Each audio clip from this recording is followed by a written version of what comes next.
न मैं जापान वाला हूँ न मैं पाकिस्तान वाला हूँ, न मैं जापान वाला हूँ न मैं पाकिस्तान वाला हूँ। वतन पे जान लुटा दे वो ईमान वाला हूँ, वतन पे जान लुटा दे वो ईमान वाला हूँ। यहाँ की आबो हवा में सांस लेता हूँ मैं सदियों से, यहाँ की आबो हवा में सांस लेता हूँ मैं सदियों से। इसी मिट्टी का बेटा हूँ मैं, हिंदुस्तान वाला हूँ। बहुत बहुत धन्यवाद आप तमाम लोगों का कि आप लोग अपना कीमती वक्त दे रहे हैं इस बच्चों के प्रोग्राम के लिए। आज बच्चों के लिए हम लोग वक्त नहीं निकालते हैं, लेकिन बड़ी खुशी हुई कि रथोस पंचायत में भी इतने लोग हैं जो बच्चों के लिए वक्त दे रहे हैं। और हमारे मुखिया जी और उनके जो भाई साहब हैं, उनकी मैं बहुत शुक्रगुजार हूँ कि उन्होंने इतना बढ़िया प्रोग्राम अरेंज किया है। ये अपने पंचायत के बच्चों की हौसला अफजाई के लिए प्रोग्राम इतना अच्छा अरेंज किया है। इनके लिए उनको धन्यवाद के पात्र हैं। उनके लिए आप लोग एक बार ताली बजा दीजिए, कितना बढ़िया प्रोग्राम उन्होंने किया है और इतने सारे इनामात आप लोगों के लिए रखे हैं।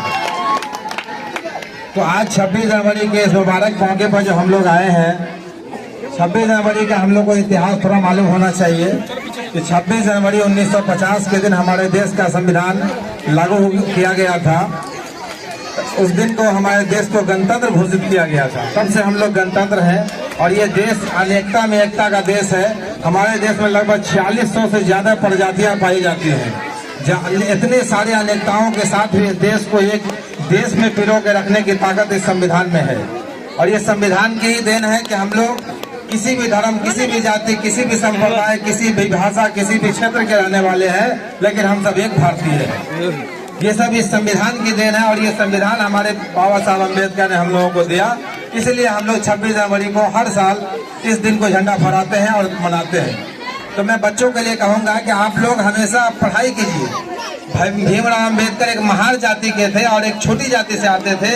वो अपनी जाति के पहले आदमी थे जो मैट्रिक पास किए थे, लेकिन उनको इतनी बड़ी जिम्मेदारी दी गई, एक देश का संविधान लिखने की जिम्मेदारी दी गई। वो किस लिए दिया गया? बहुत सारे लोग और भी थे, वो भी लिख सकते थे, लेकिन भीमराव अम्बेडकर को इसलिए दिया गया कि वो इतने काबिल थे, पढ़ाई की इतनी उनकी मजबूत थी, उतना पढ़ा लिखा उस संविधान सभा में कोई नहीं। तो आप भी मन लगा के पढ़िए। मेरे बच्चों से यही कहना है कि आपको खूब मन लगा के पढ़ना। बच्चे आप शांत रहिए, सुनिएगा तो क्या फायदा बोलने से। आप मन लगा के पढ़ें, जितना ज्यादा से ज्यादा होगा पढ़ाई करें, क्योंकि पढ़ लिख करके आप अच्छा कर सकते हैं। नहीं पढ़िएगा तो मजबूरी में आपको मजदूरी करनी पड़ेगी। मजदूरी नहीं करना है तो पढ़ाई करना होगा। अफसर बनना है, पढ़ाई करना पड़ेगा। तो बच्चों के लिए एक शेर है मेरा कि मुझे दुनिया से क्या मतलब, मदरसा है वतन अपना। मदरसा मतलब स्कूल समझ सकते हैं तुम लोग। मुझे दुनिया से क्या मतलब, मदरसा है वतन अपना। मरेंगे हम किताबों पर, वरक होगा कफन अपना।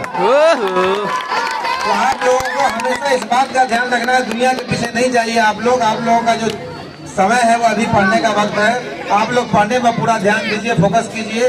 जितना भी ज्यादा से ज्यादा आप लोग का समय मिले पढ़िए, आपस में डिस्कस कीजिए, वो पढ़ाई की डिस्कस कीजिए। तुमको क्या हुआ, इसको क्या हुआ, इसको बात मत कीजिए। जब भी दोस्त एक दूसरे से मिले तो पढ़ाई पर बात करें कि हमने ये याद कर लिया, हमने वो याद कर लिया। कंपटीशन करना है, पढ़ाई में कंपटीशन कीजिए, से कंपटीशन कीजिए, पढ़ाई का कंपटीशन। तो फिर आप दुनिया में नाम रोशन कीजिएगा, अपने रथोस पंचायत का नाम रोशन कीजिएगा।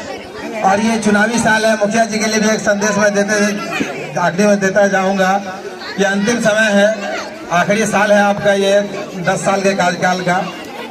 तो हर आदमी जब एग्जाम की तैयारी करता है, तो हम लोग भी पढ़ाई करते थे, एग्जाम की तैयारी करते थे, तो लास्ट में कुछ सवाल रह जाता था या कोई टॉपिक रह जाता था। हम लोग सोचते थे कि इस टॉपिक पर जब ध्यान ही नहीं दिया, अच्छा जल्दी जल्दी उस टॉपिक को भी देखा जाए।